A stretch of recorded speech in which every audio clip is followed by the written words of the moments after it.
அரங்கத்தில் இருக்கும் அனைவருக்கும் இறைவன் புறத்திலிருந்து சாந்தியும் சமாதானம் உண்டாகட்டும்.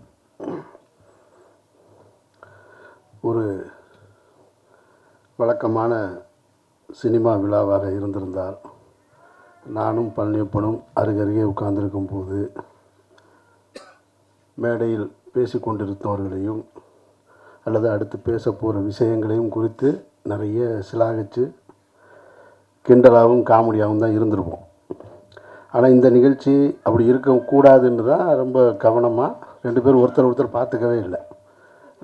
ஆமாம், இந்த நிகழ்ச்சியை எப்படி, இந்த விழாவை எப்படி கடத்துறதுன்றது இருக்குல்ல.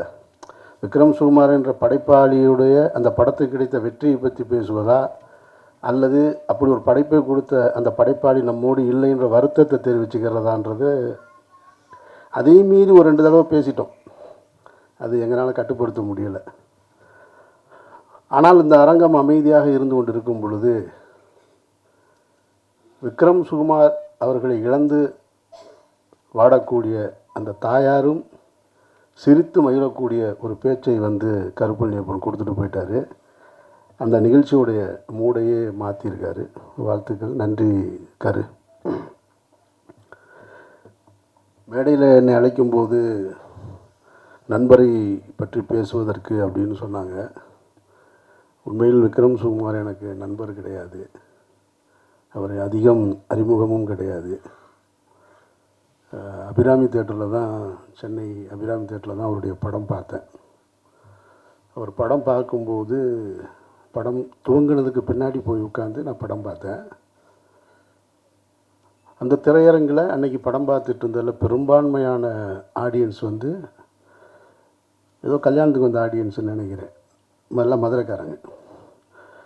படம் முடிஞ்சு லைட்டு போட்டவுடனே தான் என்னை பார்த்தாங்க. என்னை பார்த்த உடனேயே பூரா எல்லாமே அந்த மதுரை, உசிலம்பட்டி, தேனி எல்லாம் இந்த பக்கம் இருக்கிற அந்த பகுதி மக்கள், அவங்க என்னை பார்த்த உடனேயே அவங்க அண்ணேன்னு வேகமாக கட்டி பிடிச்சிட்டு அவங்க சொன்ன வார்த்தை இன்னும் எனக்கு நினைவு இருக்குது. அண்ணே, உங்கள் படத்தில் எதையெல்லாம் நீங்கள் விட்டுருந்தீங்களோ அதை பூரா தம்பி வச்சு செஞ்சுட்டானே படத்தில். இதுதான் அந்த வார்த்தை, வச்சு செஞ்சுட்டாங்க. எனக்கு அப்பவும் விக்ரம் சுகுமாரன் யாருன்னு தெரியாது, அந்த படத்தோட இயக்குனர்னு தான் தெரியும். இப்போ படம் பார்த்ததுக்கு பின்னால் தான் எனக்கு அவர் பாலுமேந்திராவோட ஸ்டூடெண்ட்டு, வெற்றிமாறனுடைய அசிஸ்டன்ட்ன்ற விவரங்கள் எல்லாம் தெரிஞ்சுக்கக்கூடிய வாய்ப்பு இருந்தது. அந்த படத்தில் ரொம்ப முக்கியமான விஷயமாக நான் கருதுறது என்னென்னா, ஒரு இளவில் தான் படம் தொடங்கும். கர்மாத்தூர் முனுசாமியை பற்றிய பாடல்களோடு தொடங்கி அந்த ஜெயக்கொடி தேவருடைய மரணத்தில் அதில் தானே தொடங்கும். படம் முடியும் போதும் ஒரு இளவில் தான் முடியும். ஒரு இயக்குனருடைய சிந்தனையை நான் பார்க்குறேன்.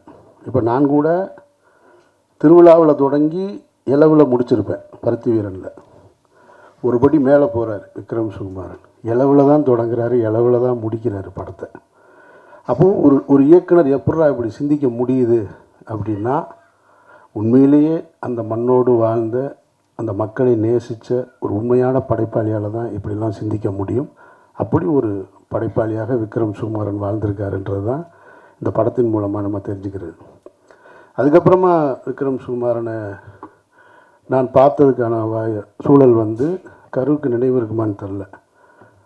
நம்ம ஜனாவுடைய மரணத்தில் அங்கே உட்கார்ந்துருந்தார், இயக்குனர் ஜனநாதனுடைய மரணத்தில். அதுக்கு பின்னால் விக்ரம் சுகுமாரன் நான் எங்கே பார்த்தேன்னா, என்னுடைய தாயாருடைய மரணம் மதுரையில் நிகழுது. நான் சவுதியில் மக்காவில் இருக்கேன்.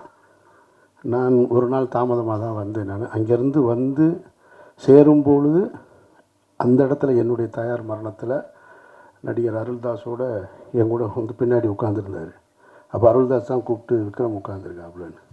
இப்படி நான் பார்த்த இடங்கள் பூரா விக்ரம் சுகுமாரனை இப்படி தான் பார்த்துருக்கேன். நான் அதிகம் பேசி பழக்கம் இல்லை.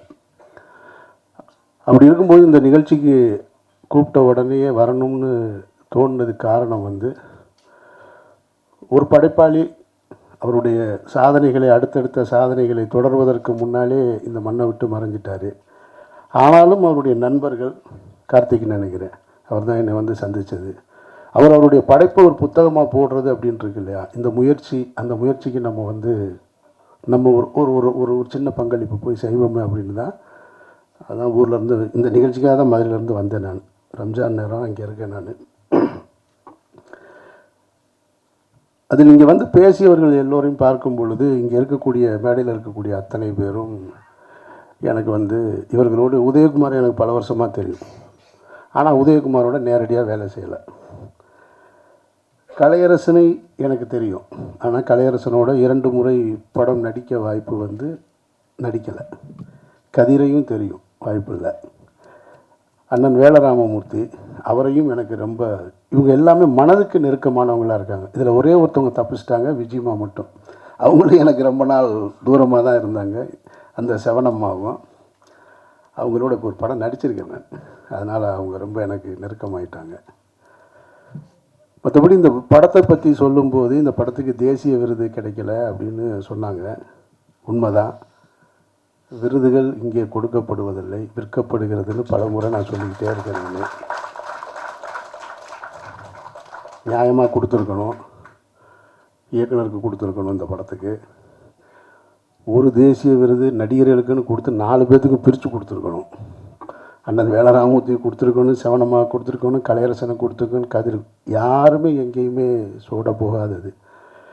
இந்த படத்தை பார்த்துவிட்டு இந்த படம் பற்றிய ஒரே ஒரு கருத்தை மட்டும் நான் பதிவு பண்ணேன். அந்த கிளைமேக்ஸ் மட்டும் எனக்கு அப்போது உடன்பாடு இல்லை அப்படின்னு சொல்லி நண்பர்களோடு நான் பதிவு பண்ணேன். அதுக்கு காரணம் அவருடைய எழுத்தில் இருந்த குறையாக நான் பார்க்கலை. அது வேறு ஒரு கருத்தை பதிவு பண்ணுது. ஏன்னா அந்த சமூகத்தோடு சின்ன வயசுலேருந்து நான் நிறைய தொடர்போடு வளர்ந்தவன். நான் மதுரை யானைக்கல், எனக்கு பக்கத்தில் செல்லூர், இந்த பக்கம் தைக்கால் தெரு, எல்லாமே கல்லர் சமூகம்தான். அப்புறம் நான் ஸ்கூல் படித்தது நாமலபுரக்கோட்டை, நடுமுதலைக்குளம், கருமாத்தூர், உசிலம்பட்டி, எல்லாமே எனக்கு ரொம்ப பழக்கம். அதனால் அந்த ஒரு இடம் எனக்கு நெருடலாக இருந்தது அப்போது. இப்போது அது ஒன்றும் கடந்தாச்சு, அது புத்தகமாயிடுச்சு, பாடமாயிடுச்சு. அண்ணன் திருநாக்கர் சொன்ன மாதிரி அமெரிக்காவில் பாடமாக இருக்குது. இப்போ போய் அதை சொல்லி என்ன செய்ய? இந்த விருதுகள் கொடுக்கப்படலைன்னாலும், அது கொடுத்துருந்தாலும் 1 வருஷம் கொடுத்துருப்பாங்க, அது மறந்துருக்கும். ஆனால் காலமும் நிலைத்து நிற்கிறது மாதிரியான புத்தகமாக வந்திருக்கிறது என்பது விக்ரம் சுகுமாரனுக்கு கிடைத்த பெருமையாக நான் நினைக்கிறேன். பெருமையாக நினைக்கிறேன். எல்லா மனிதர்களுமே பிறந்துக்கிறோம், வாழ்கிறோம், ஒரு நாளைக்கு போகத்தான் போகிறோம். சிலர் மட்டும்தான் அடையாளமாக இருக்காங்க, சிலர் மட்டும்தான் அவங்களுடைய மனதில் நினச்சிக்கிறாங்க, சிலர் மட்டும்தான் நன்றியோடு இருக்காங்க. அந்த நன்றியின் உச்சகட்டமாக தான் அண்ணன் வேலராமமூர்த்தி பேசின அந்த வார்த்தை. 70களில் தன்னுடைய அப்பா, அதற்கு பின்னால் தாயார், அதற்கு பின்னால் விக்ரம் சுகுமார்னு தன்னுடைய தாய்க்கும் தந்தைக்கும் இணையாக ஒரு இயக்குனரை வச்சு பார்க்கக்கூடிய அந்த பண்பு இருக்கு இல்லையா, அது எத்தனை பேருக்கு வாய்க்கும்? அப்படி ஒரு பிள்ளையை நீங்கள் பெற்றிருக்கீங்கன்னு அந்த தாய் பெருமைப்படுவதை தவிர வேறு வழியே இல்லை. மற்ற எல்லா கலைஞர்களுமே அவரை பற்றி நிறைய நினைவு கூர்ந்திருக்காங்க.